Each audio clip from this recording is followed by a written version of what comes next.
If you haven't consistently added this one thing to your self-programming routine, you're not going to go very far. It's unconscious. It's so ingrained into your existence that no matter how hard you try to get out of it, get away from it, if you're not working with it directly, you're not going to go very far. If you're watching this video, that you probably already know what self-programming is. You know how building new neural networks can affect and change your life. You know why you're doing it, and you are exploring. You want to see what other people are doing, and you're here on my channel watching this video. Welcome. My name is Irina Leoni. I'm not a coach. I'm not a scientist. I am simply a self-programming practitioner. The only thing that stands out about me is that I have been nerding out on self-improvement since I remember myself. What most people misunderstand is that no matter what methods, techniques, or hacks, if you want to call them that, you pick up and try on a consistent basis, even if daily, in self-programming, no matter what you do, no matter how long, if you haven't done this one thing, if you haven't consistently added this one thing to your self-programming routine, you're not going to go very far. And I'll explain why. And this one thing is programming your core, your background feeling, so to speak. What is core belief? Why do we need to reprogram it? How do we reprogram it? Most importantly, this is everything I want to cover in this video. How I know that? How I know that is that the first time I started working with self-programming specifically was a year ago. Exactly a year ago, I picked up self-programming. I joined this community with a coach that runs these weekly sessions, and it has been really, really interesting journey. And I've explored it quite a bit in different aspects of life.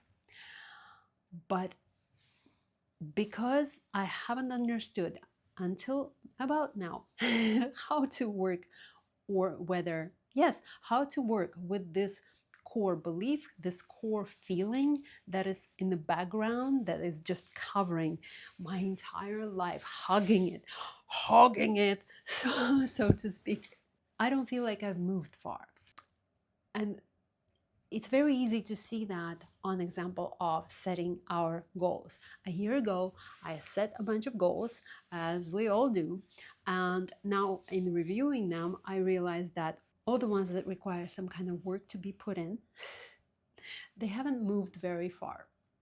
I haven't learned Spanish, I haven't learned French, I didn't improve my Italian, that's just languages, right? My body, okay, it went better with my body. I've achieved some great results, not quite there yet, but good.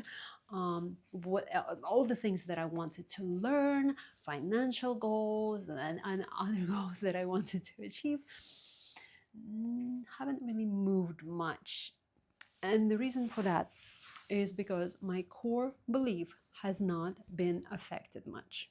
Even though I have realized that I have learned what it is, I've discovered it, I've put it on paper, I still, looking back months later, I still agree that that's exactly my core belief and the core feeling that propagates through my entire being right now as I am today. It has not changed. No matter how many fancy techniques I practice on a daily basis, no matter how long, nothing will stick for a long time unless I work on my core belief, my core feeling, my background belief feeling that encompasses your entire life. No matter what you do, no matter which situation you're in, no matter how you feel in a moment, it influences you, it affects you unconsciously. It basically drives all your decisions. And because it drives every decision of your everyday, it's very important to work with this core belief. Even if you're working right now on your personal relationship or on your career or a work situation or the child situation or the health situation or any financial situation, any situation in life, if you don't also incorporate working on your core belief, you're not going to go very far. What is this one thing, one feeling that I feel every day, every moment of the day, no matter whether I'm happy, tired, sad, energized, I'm waking up, going to sleep? What is the core feeling? Have you identified that? Mine has been anxiety. A lot of people live with anxiety. This is incredibly common. Incredibly common. I'm not saying you are an anxious person. No. I've seen a lot of people who are not anxious, but a lot of people are. The first thing I had to do when this came up in my trainings was to choose the core, the background feeling, the background belief that I actually wanted to have. And that was easy for me. I'm a curious person. So when I'm happy, when I'm the happiest, normally I'm curious, I'm creating, and that motivates me. I'm calm, I'm curious, I'm creative. That's all I ever wanted to be. So I chose that as my background feeling. And while working on specific situations that I chose to work on in that specific day or a week, I would always remember to first write down the core belief that I want to have while I do the self-programming. So I would write down, instead of my background anxiety, I would make a conscious choice to be this calm, collected, curious, creative person. So when I have this feeling that I am curious and calm, I would do my self-programming. And that's where I thought that I am working on my core belief. No, that's not apparently how you work on your core belief. Only recently, a few days ago, I finally realized how to work on your core beliefs. Things need to click into place. People don't really explain things that are obvious to them very well. And that's why I wanted to record this video fresh. So you can get this firsthand input from somebody who has been struggling with this until now. Okay? So I explained what a core belief is, and I explained why we need to work on it. Now, the question is, how do we work on our core belief, right? I told you how I did this until today. Shame on me. Apparently, writing it down before you do the self-programming on a specific situation doesn't really work. Oh well. It's much easier to work with your core belief when you have a specific situation to work on.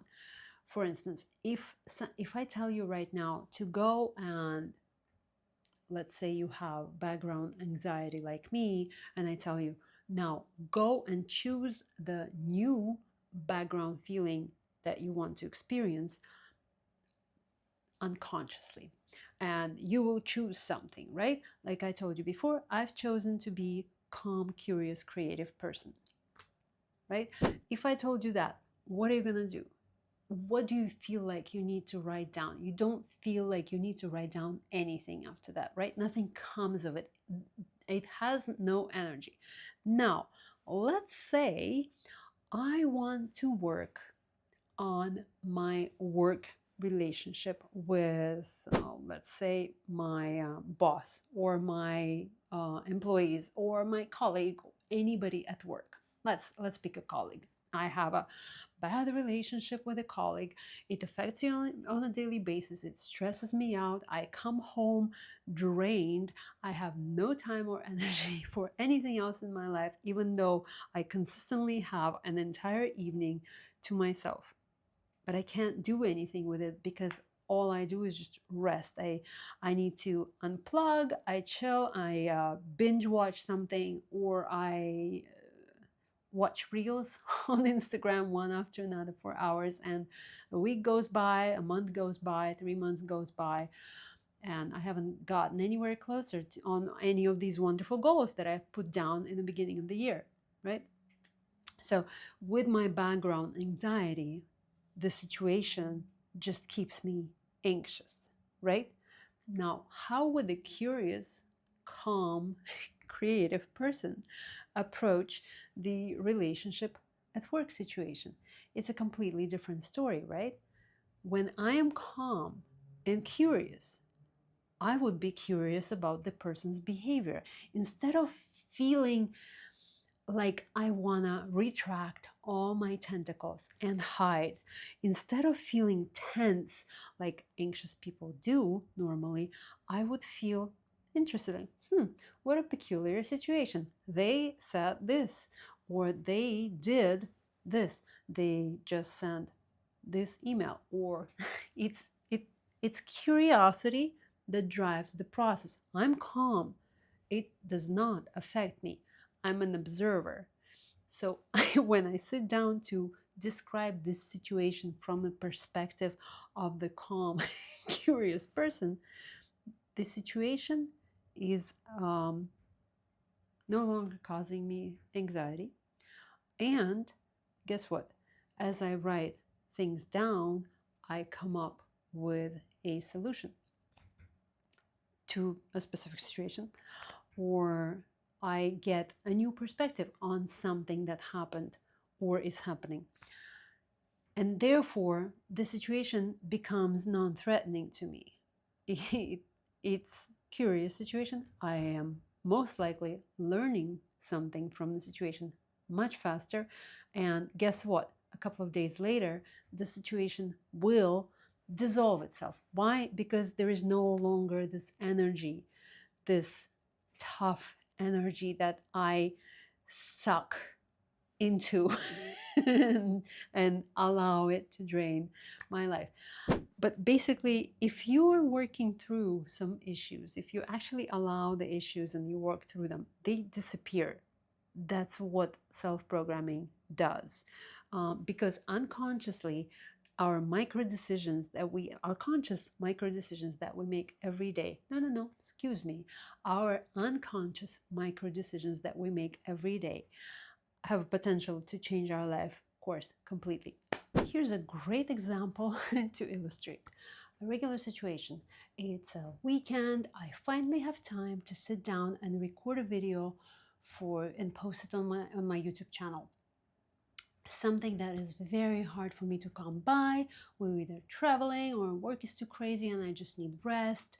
And setting up for video is always a whole ordeal. You need to clean up space, you need to set up light, you need to set up equipment. There's a tripod for the camera, there's a camera, batteries weren't charged, you charge the batteries, you need an iPad for the script or some kind of notes you have, you need a phone to record separately right there. Also on the tripod, also needs to be charged. It also needs to have a charged screen attached to it. The microphone needs to be working, the microphone needs to be charged. It's a setup. Then your hair doesn't behave, you cannot find your lipstick, your husband decides to vacuum, everything is just normal. It's life. Without preparation, without additional preparation in advance, where you tell your husband to go for a walk or send him to, wherever you send your husband to, and get your clothes ready and set everything up and make sure your space is actually clear. There will be issues, there will be things that haven't been charged, prepped, the script hasn't been written, yada, yada, yada. Right? This is reality. If we connect to reality, nothing abnormal has happened in this situation. If I look at my initial programming, at my initial base reaction, it would be irritation. Massive, massive irritation and probably giving up. I have not recorded anything. I decided it was too much for my nervous system. I don't want to freak out. I don't want to get angry with anybody, including myself. And I would rather not do it. Okay? Because my base reaction to anything, my base anxiety that I have been carrying with me all my life will cause me to react in a specific way. And if I take my new base reaction being calm, curiosity, playfulness, in this situation, nothing would trigger me. Nothing would cause me be irritated. Yes, there is a lot of little moving parts, but that's expected. This is a production. It's not a big production. It's just me. And it's fun. I'm doing something that I've wanted to do for a very long time. Finally, I'm happy. I'm calm. I'm collected. And this is a great example to illustrate how the base programming affects our lives. It's a lot of work because throughout the day, there will be a lot of things causing you anxiety. Getting out of the garage here, I live in a multiple story building with multiple story garage. My car is parked on a level 6. So in order to get out onto the street, I have to go down on a spiral like this. And I remember the moments when it would make me anxious because it takes time and I'm always in a hurry to get places. Why am I in a hurry to get places? It's because of my background anxiety. That's one mini situation that I can easily change on the spot, practicing it on paper once or even twice maximum. Because it's so small, I can easily change it and it will never fall back into that anxious pattern again. What else? Driving. Driving can make anybody anxious. Do you know why there are so many aggressive drivers out there? It's because these people are anxious. Fear causes aggression, and aggression causes fears. It's a vicious cycle. To break that cycle, we put it on paper. My personal relationships, fortunately, don't make me anxious. Not anymore. Anyway, so our life consists with choices every day. So whatever we're going through, some health issues, financial situations, all of these things we can work through. And every time we experience any negative emotion, it's typically this anxiety and desire to suffer, make ourselves suffer and prove to ourselves that world is such a dangerous place. Basically, every time we practice anxiety, we end up receiving the outcome of the situation that is a proof is a proof to us that we are right. The world is a very scary place and we ought to stay anxious. Another part to the self-programming of this core belief is writing out situations that cause you to experience that anxiety. Basically, I recommend at the end of the day, you want to sit down and look back and think of what has caused that anxiety. Why we do that? For two reasons. Number one, your brain will start noticing these situations faster as they happen if you do this exercise. And number two, you will also get a chance to find what else you want to work on. So, double-edged sword. Another beautiful thing to do is to start noticing when you have made the right choice. So we call them wins. So instead of writing down 10 random wins for the day, which is something that I would normally do for almost a year. Almost every day, I would make myself write down a list of 10 wins for today. Sometimes it would be, hey, I brushed my teeth this morning. It's, some days are like that. That's the best we can do. And that's fine. We need to accept that. That also allows you to practice some self-acceptance. So instead of focusing on just these 10 wins, random wins from the day, I will focus on the times when I have made a conscious different choice. Instead of my background anxiety, I chose my new background feeling, the calm, curious person, and what it felt like, what the situation went like, what happened, basically, right? And the third thing you want to do to self-program this successfully is to notice the so-called miracles. The miracles are the things that start happening in your life to you, the good things that start happening, that you start attracting, so to speak, if you believe in that, into your life, because you have been changing your core belief. If you do these things, I can almost guarantee you, you're gonna be a winner. No matter where you're going in life, what you're trying to achieve, you are going to start seeing results. So stick around, hit subscribe, and I'll see you in the next video where I will report on my experience of reprogramming my core belief. Ciao!